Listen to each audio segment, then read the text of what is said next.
وزیر اعظم کے مشیر برائے سیاسی امور اور حکومت کی مذاکراتی کمیٹی کے رکن رانا ثناءاللہ نے بتایا ہے کہ تحریک انصاف کے ساتھ مذاکرات میں عمران خان کی رہائی کے حوالے سے کوئی پیش رفت یا کوئی گفتگو نہیں ہوئی۔ جمعرات کو حکومت اور پی ٹی آئی کے درمیان مذاکرات کا دوسرا دور ختم ہوا۔ پی ٹی آئی نے تحریری مطالبات پر عمران خان سے مشاورت کے لیے مزید وقت مانگ لیا۔ حکومت اور پی ٹی آئی کے درمیان مذاکرات کے دوسرے دور کے بعد میڈیا سے گفتگو کرتے ہوئے اسپیکر قومی اسمبلی ایاز صادق نے بتایا کہ حکومت اور تحریک انصاف بات چیت جاری رکھیں گے۔ تیسری میٹنگ اگلے ہفتے ہوگی۔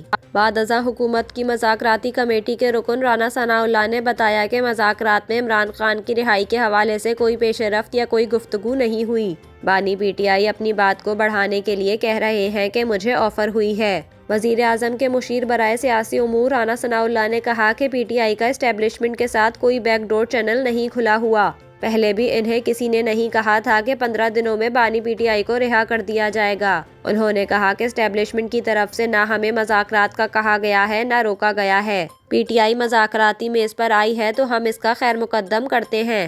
رانا ثناءاللہ کے مطابق مذاکرات میں پی ٹی آئی کے سلمان اکرم راجہ نے کہا کہ آپ ضمانتوں میں حائل نہ ہو۔